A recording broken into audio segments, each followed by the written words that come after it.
YTN 라디오 이동희 뉴스 정면승부 2부 시작합니다. 더불어민주당 이재명 후보가 정부의 코로나 방역 조치 강화를 두고 선제적 지원 조치를 강조했는데요. 오늘 정부가 1차적으로 지원 방안을 발표했는데 당정 간에 어떤 논의가 이루어지고 있는지 알아보죠. 이재명 후보 선대위 정책을 총괄하고 있는 윤우덕 의원 전화 연결합니다. 윤 의원님 안녕하십니까? 예, 안녕하세요. 이렇게 불러주셔서 고맙습니다. 별 말씀을요. 오늘 정부가 자영업자 손실보상과 관련해서 4조 3천억 원 규모의 지원 방안을 마련한다라고 얘기하던데 당정이 논의 중인 선보상 후 정산 이쪽으로 가는 겁니까? 예, 우선 연말연시에 매출 회복을 기대하시던 소상공인분들께 정말 죄송하다는 말씀을 먼저 드립니다. 예. 예, 어쩔 수 없는 방역 강화 조치가 소상공인분들을 또다시 어려움에 빠지게 했습니다. 정말 죄송합니다. 오늘 발표한 대책은 현금을 선지원하는 방식입니다. 예. 그래서 이달 말부터 320만 소상공인분들께 100만 원을 지원금 형태로 지급하는 겁니다. 예. 부족하지만 당정이 협의한 선지원 방식, 현금으로 선지원한 방식으로 방식은 제대로 잡았다고 그렇게 생각합니다. 예. 부족하지만. 예.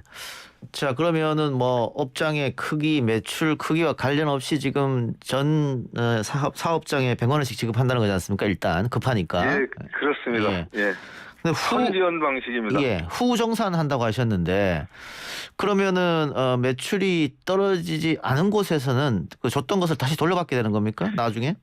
이번 지원한 것은 후 정산 방식이 아닙니다. 예. 선지원하고 끝나는 겁니다. 선지원 끝나는 겁니까? 예. 보상일 경우 피해에 따른 보상을 산정해서 그것을 선지원하고 후정산하는 것은 이제 내년 일입니다. 내년 예. 예산에 그 예산이 3.2조 원 잡혀 있어요. 예. 그래서 4분기 지금이죠.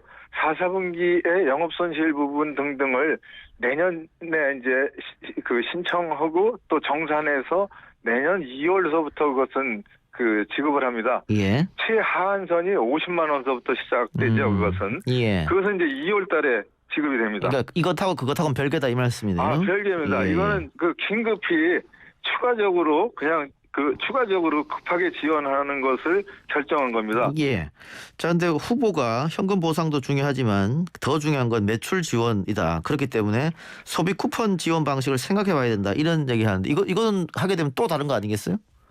그거는 이제 추경으로 해야 하죠. 예. 지금은 이제 추경을 편성할 만큼 시간적인 여유는 없었어요. 연말에 추경을 편성하는 것은 사실 재정당국으로서는 어려운 일이죠. 예. 그래서 내년 1월에는 추경을 편성해야 한다라고 봅니다. 그래서 지금 말씀하신 매출 지원을 위한 소비 쿠폰 이런 것들을 협의해서 또 추경으로 반영해야 된다라는 말씀을 드립니다. 예, 내년 초에는 추경이 가능하다. 그러면 설 전에 말이죠. 지난번 1차 전국민 재난지원금 주는 방식으로 그때도 석 달 안에 무조건 써라. 그런 쿠폰 방식이었으니까. 그런 어떤 방식이 될까요? 소비 쿠폰은 그런 방식이 되고 또 소비 바우처의 형식도 이렇게 생각해낼 수 있습니다. 우선 당연히 추경 편성을 해야 하는 거에 대해서는 이렇게 말씀을 드리겠어요. 오늘 홍남기 부총리께서 이런 말씀을 하셨죠. 정부는 기정예산, 각종 기금, 예비비 등 가용 지원을 총동원하여 4.3조 원을 지원합니다. 여기에서 홍남기 부총리께서 말씀하신 기정예산이나 예비비는 금년 예산이 아니고 2022년도 내년 예산을 얘기하는 겁니다. 예. 그래서 오늘 이 지원금을 결정하고 발표하신 거는 그러니까 가용 지원을 총동원해서 예비비도 이제는 바닥이 났다라는 걸 선언한 것하고 똑같습니다. 예. 그렇기 때문에 이번 조치로 방역이 종료되면 정말 좋은데 예. 현실은 그렇지 않지 않습니까? 예. 코로나와의 이제 사투가 계속되는데 그런데 오늘 쓴 돈으로 목적 예비비나 해당 예산이 바닥이 났기 때문에 당연히 추경을 편성하는 논의를 더 진척시켜야 됩니다. 알겠습니다. 그건 예. 기재부도 그렇게 생각하고 있겠죠. 예. 여야도 추경에 대해서 의견이 다른 건 아니니까 내년 초에 추경은 아마 이루어질 것이다 이런 말씀인 것 같은데. 이미 재원이 바닥났기 때문에 추가적인 지원 및 방역을 진행시키려면 당연히 필요하다. 규모 있는 알겠습니다. 추경을 예. 편성하는 것을 지금부터 본격적으로 준비해 나가야 예. 돼요.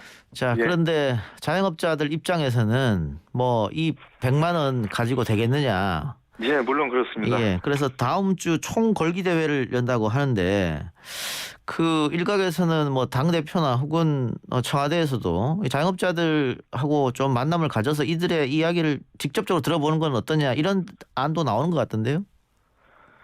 예, 오늘도 우리 이재명 후보는 그 관련된 회의를 하면서 자영업자분들 말씀을 또 들었고 자영업자분들이 여야 후보 초청해서 토론하자라고 하는데 즉각 응답을 해서 나가시겠다고 예. 결정을 해서 또 그렇게 협의를 하고 있습니다. 예. 예, 뭐 당연히 가서 말씀 듣고 또 추가적인 대책과 지원을 마련해야죠. 예, 알겠습니다.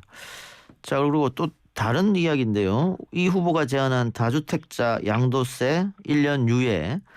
청와대가 즉각적으로 반대 입장을 밝혔거든요. 예, 예. 이건 어떻게 보십니까?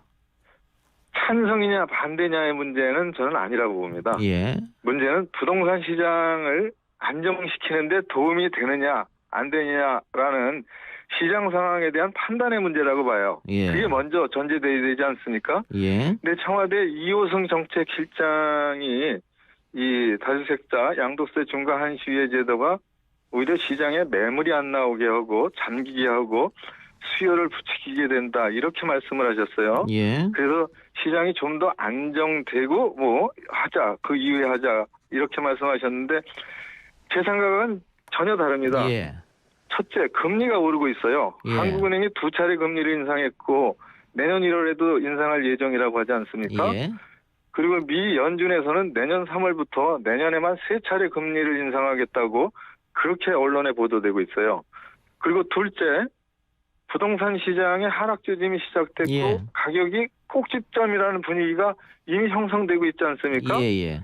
그래서 이런 시점쯤에 이런 그 양도세 중과 한시 유예 조치를 취하면은 물량이 대거 나올 수 있고 우리 모두가 그렇게 바라고 있는 주택시장 안정화를 이룰 수 있다고 생각합니다. 그래서 빨리 파는 게 유리하겠구나 이런 시장 심리가 형성되게 이 조치를 해야 돼요. 시장은 심리라고 그러지 않습니까? 예. 그래서 시장의 그런 매도 타이밍이다라는 심리를 빠르게 형성시킬 수 있는 저는 유효한 조치라고 그렇게 생각을 예. 합니다.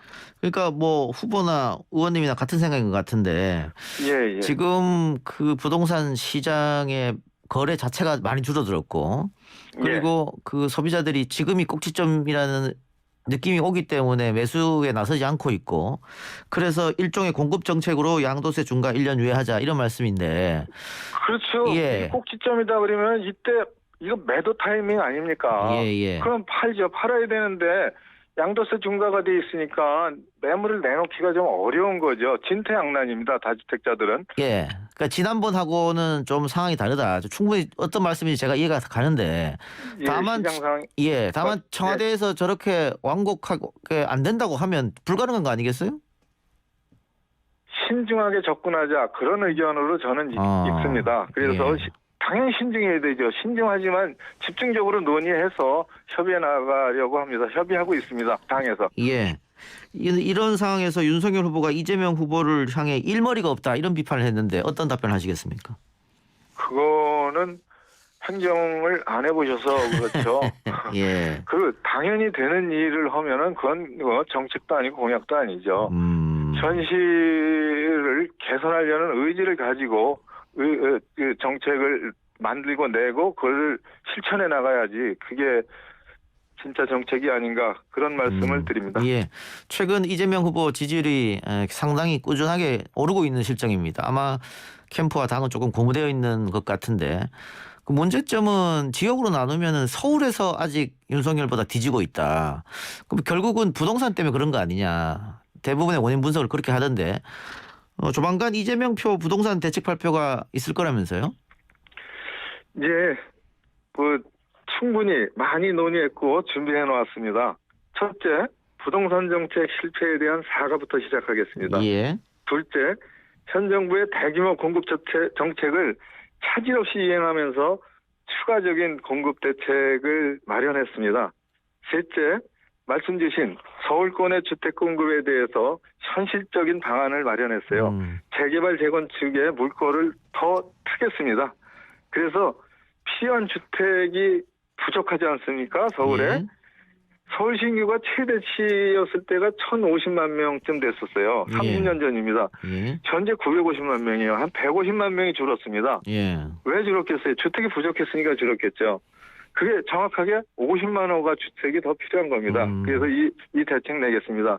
넷째는 서민주거 안정을 위한 기본주택, 우리의 브랜드가 기본주택 아닙니까? 예. 기본주택 2.0을 다 준비해놨습니다. 그리고 다섯째, 지금 말씀 주셨던 다주택자 양도세 중과 한시유예 제도나 종부세에서 억울한 사례가 많이 나오고 있지 않습니까? 예. 이 억울한 사례를 해소하는 입법을 또 하려고 합니다. 그래서 부동산 세제를 개선을 또 준비했습니다. 그리고 여섯째는 실수요자에 대한 금융 확보가 가능하게 하겠습니다. 대출을 이런 내용들을 종합적으로 그 당과 협의하고 있고 또 종합적으로 발표를 하는 방안과 또 개별 아이템별로 발표하는 방안 등을 아주 신중하게 또 집중적으로 논의하고 있습니다. 마지막 대책은 실수요자들에 한해서 그 대출을 조금 풀어줄 수도 있다 이 말씀이네요. 예, 금융 확보를 해드려야죠. 그래요. 알겠습니다. 그게 전세자금 또 그리고 그 중도금, 잔금 대출해서 그 주거를 확보하시는데 불편이 없게 해드려야 됩니다. 알겠습니다. 정말 우리가 잘못했죠. 예. 자, 그런데 뭐 집값을 단계적으로 안정화시키는 건 중요합니다만 급격하게 폭락한다든가 급락하는 그것도 또 문제니까 그것도 문제입니다. 예, 대책을 잘 세워주시기 바랍니다. 의원님 오늘 말씀 고맙습니다. 예, 감사합니다. 또 불러주십시오. 알겠습니다. 지금까지 더불어민주당 윤우덕 의원이었습니다.